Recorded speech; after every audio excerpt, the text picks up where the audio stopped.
Welcome to Penrose Learning, where we make understanding easy. You already have Outlook open and your account synced. Now begin. Click Home, then Rules, then Manage Rules and Alerts to start a new rule. Choose whether the trigger is a specific sender, subject words, or message size because that determines matching precision.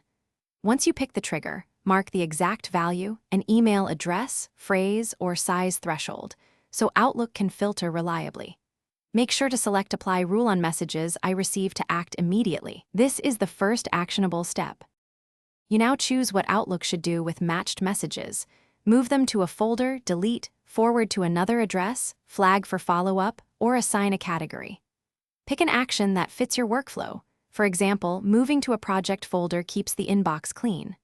Once done, add exceptions, maybe skip newsletters or VIP senders, so important mail bypasses the rule. Then test the rule against existing messages to confirm it behaves as expected and avoid accidental mass moves.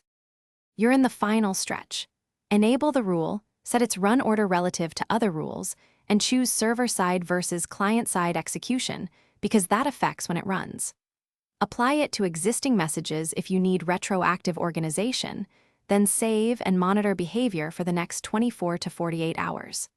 If something goes wrong, edit the rule conditions or order, and check for conflicting client-only rules. Disabling the most recent rule is a quick troubleshooting tip to